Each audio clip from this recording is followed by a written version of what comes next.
ආණ්ඩුවේ සම්බන්ධකම් මෙච්චර කාලයකට තිබුණේ නැහැ. මෙච්චර කාලෙ තිබුණේ නැහැ. මේ එල්ලංගාවේ මේ මහත් සර් එන්න ආපු දා ඉඳන් තමයි දැන් අපිට සහභාගී වෙලා තියෙන්නේ. මේ වාගේ වැඩපිළිවෙලක් ආයේ අපේ ගමට එන්නේ නැහැ ඇත්තටම. දැන් සර් මේ ගමට ආපු දා ඉඳන් තමයි ඇත්තටම අපිට ලොකු හයියක් මේක. දැන් වෙනදා ගොවිතැන් කරපු විදිය නෙවෙයි දැන්. අපි ඊට වැඩියෙන් දැන් අරිතාරම ඉස්සරහට ගිහින් තියෙනවා. දැන් පළවෙනි මුර එකපාරම ලස 19ක් ගත්තා කිව්වා. අපිට මේ වාගේ ගොවිතැනකට සර්ගේ දිරිමත් කිරීමෙන් තමයි අද මේ තත්ත්වයට ඇවිත් තියෙන්නේ.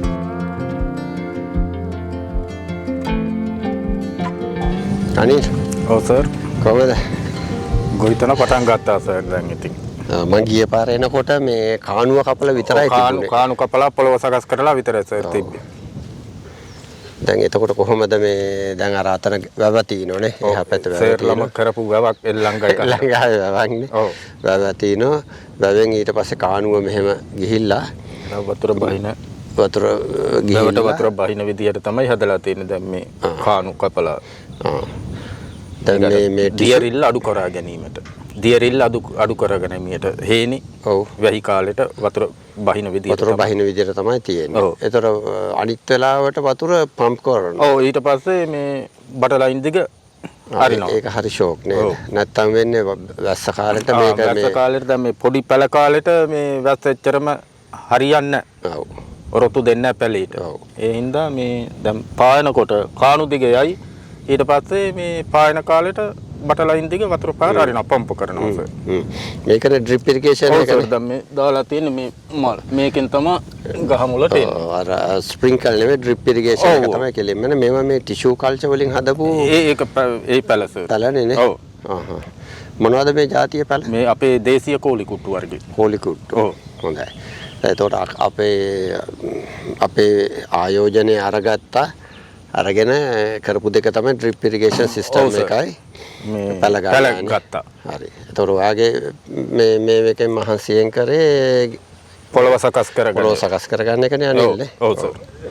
දැන් මෙතන කොච්චර පැල තියෙනවද කොච්චර භූමි ප්‍රමාණයක්ද? සර් පැල හරියටම 500ක් හිට වෙලා තියෙනවා. අක්කරයක්. ඔව් එහෙන් කිව්වේ මේ අක්කරයට 400ක් කියලා.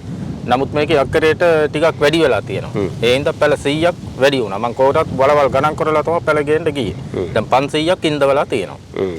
වලවල් ගණන්. මේ අතර පරතරය කොච්චරද? පරතරේ මේ 8මාරයි. අඩි 8මාරයි. මෙහාටත් 8මාරයි යහටත් 8මාරයි. අඩි 8මාරයි වල මේවල තමයි යන්නේ. එතකොට මුලදී මේකට මොන හරි මේ ෆර්ටිල මේ මොන හරි මඩ පොහොර අර කලවම් එක ඒක ඒයි මිස් හරහා. ඔව්. මේ කියන්නේ මේ ඇග්‍රිකල්චර් ඉන්ස්පෙක්ටර් කියන්නේ ආණ්ඩුවේ මේ වගා නිලධාරී මහත්මිය එනවනේ. කෘෂිකර්ම නිලධාරී ඒ හරහා තමයි මේ සම්පූර්ණ විස්තර එන්න තමයි දැන් මේ කෙරුවේ.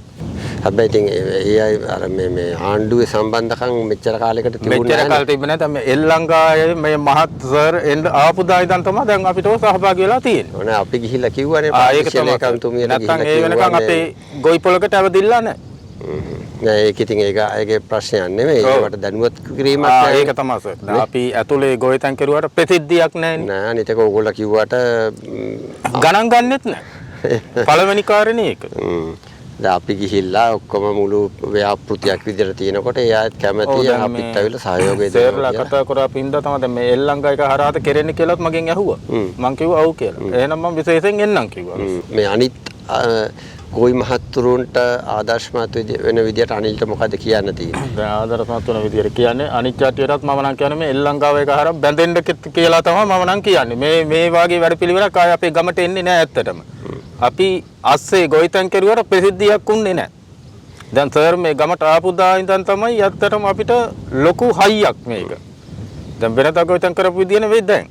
අපි ඊට වැඩියෙන් දැන් අරිතාරමක් ඉස්සරහට ගිහින් තියෙනවා. දැන් මේ කැලේට කැලේනේ. අර බටු කෑල්ල ඉඳන් දැන් ටික දැන් මං අක්කර 3කට වගේ ගියා සර් හින්දා. නැත්නම් තනි අක්කරේ තමයි මං ගොවිතැන් කරගෙන හිටියා. තනියෙන් අමාරු හින්දා. දැන් අපි අර ඒකාබද්ධ මේ ගොවිපලක් හින්දා දැන් මට ඉදිරියටම යන්න පුළුවන් මේ විදිය. මුළු කෑල්ලම ඒතර කැලයක් නැහැ. එතකොට මේ සාර්ථක වෙන්නේ කොහොමද? නෑ මොකද මිනිස්සු බලන් ඉන්නේ ගමේ අය දැන් පවුල් 1200ක් ඉන්නවනේ මේ මුළු ගම් 12ම. ඔව්. ග්‍රාම සේවා වසම් මං හිතන්නේ හතරක් තියෙනවා. ඊට පස්සේ ප්‍රාදේශීය ලේකම් කාර්යාලය දෙකකට අහු වෙනවා. මහවය අඹම්පොළයි. ඒතර ඔක්කොමයි බලන් ඉන්නවා. නේ? ඔව්. ඒතර ඒකට සාර්ථක වෙන්න ඕනනේ. හොඳ ආදායමක් එන්න ඕනේ නේද? ඒක කොහොමද ඒක සාර්ථක කරගන්න විදිය? දැන් ඒ සාර්ථක කරගන්න කියන්නේ දැන් ඒ සම්පූර්ණම ඉතින් මේකේ දැන් මාස 8 ඉඳන් තමයි අත්සනු නෙලන්න පුළුවන්. ඒක මේ කිසිම මෙව්ව එකක් නැහැ. දැන් අර පත්‍රිකා ඉතින් අපිට දීලා තියෙනවා ගොයිපොල් මේ එතන ගොයිපොලින්. ඇත්තටම මේ අනිත් කට්ටියට මේක අත්දැකීමක් ගන්න පුළුවන්. තව මේ පැලේ ඉන්දෙව්වා විතරනේ. ඉදිරියට මේ හොඳ අත්සන්නක් මේකෙන් ගන්න පුළුවන් මේ කෝල් කුට්ටුවකින්.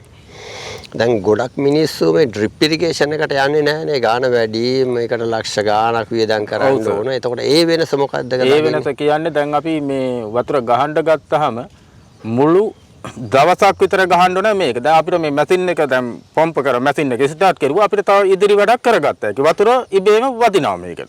එතකොට අපේ අර යන ශ්‍රමේ තව වෙන වැඩකට යොමු කරන්න පුළුවන්. එතකොට මේ වතුර හක යන්නෙත් නැහැනේ මේක.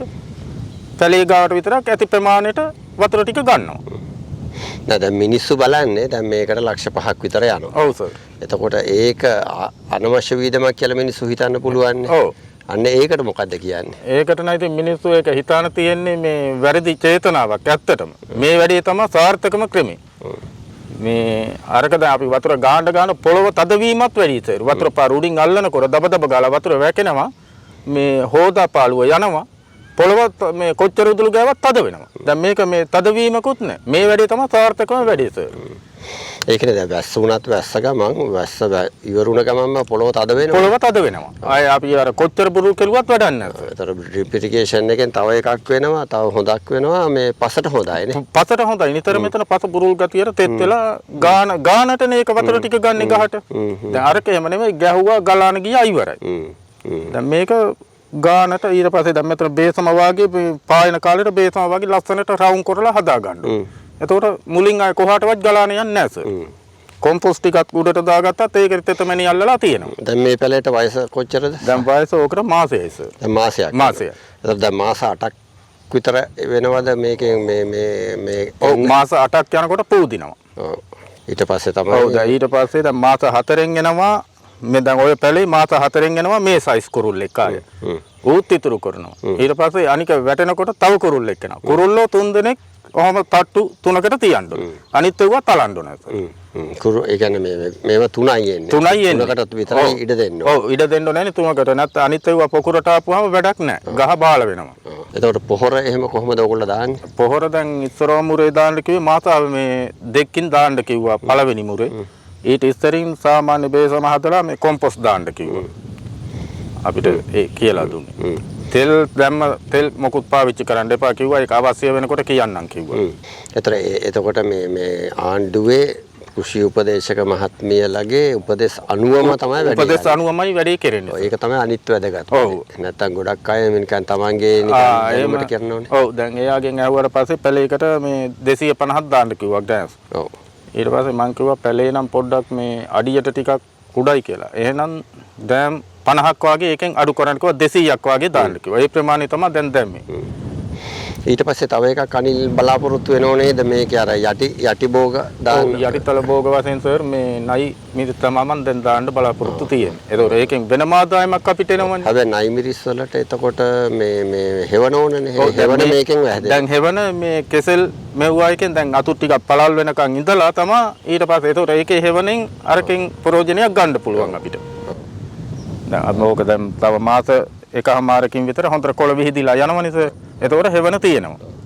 දැන් සාමාන්‍යයෙන් හොඳට කරොත් මෙන්න මෙච්චර වගේ ආදායමක් එනවා. එතකොට එහෙම අදහසක් තියෙනවද දැන්? තියෙනවා සර්. කියන්න බලන්න. කොහොම වුණත් දැන් එක මුර මේ අපිට දැන් මාස අපි කියමුකෝ අවුරුද්දකින් කියලා දල වශයෙන් අවුරුද්දට එනවා කිව්වා මේ සම්පූර්ණ කැපිච්චාම ලක්ෂ 19ක් සුවරකටම එනවා කිව්වා. එතන ඉඳන් මාස 4න් 4ට අර එකපාරම ඔක්කොම ටික පුදින්නේ නැහනේ. එතන ඉඳන් අදිරෙන් අදිරයට එනවා කිව්වා. පළවෙනි මුරේ එකපාරම ලක්ෂ 19ක් ගත්තා කිව්වා. එයාලා එක හෙලාම ඉතින් ඒක එල්ලංගාවෙන් ගත්ත එක මුරෙන්ම ඒක මුරෙන්ම දෙන්න පුළුවන් සර්. හැබැයි ඉතින් මේ සර්ට පින් සිද්ධ වෙන්න තමයි මම එදත් කියන්නේ ඒක අදත් කියන්නේ ඒක. අපිට මේ වගේ ගොවිතැනකට සර්ගේ දිරිමත් කිරීමෙන් තමයි අද මේ තත්ත්වයට ඇවිත් ඉන්නේ. අපි බලාපොරොත්තු වෙන්නේ ඉතින් ඕගොල්ලෝ මුළු ගමටම ආදර්ශමත් ජෝලිය වෙලා ලොකු තැනකට එනකොට ඊට පස්සේ ඕගොල්ලෝ අනිල්ල විසින්නේ අනිත් මිනිස්සුන්ගේ පෝෂණය කරන. එහෙමයි සර්. අනිත් අයටත් උගන්වලා ඔව් දන්නේ නැති දෙයක් කියලා දීලා ඒක තමයි අපි බලාපොරොත්තු වෙන්නේ. ඔව් සර්. අපිත් ඒ සර්ගේ වචනේ කඩන්න අපිත් ඉදිරියට ඒ සර් කියන ඒ යන පාරෙම අපි තමයි යන්න බලාපොරොත්තු. අපිටත් ලොකු සතුටුයි සර් අපේ ගමට ඇත්තටම මේ විදියට මේ මැදිහත් වෙලා අපි මේ ගොයිපොල් තෝරාගෙන ඒකාබද්ධ ගොයිපොලක් විදියට මේ යන ගමන ගැන බොහොම ස්තුතියි සර්ටත් අපි.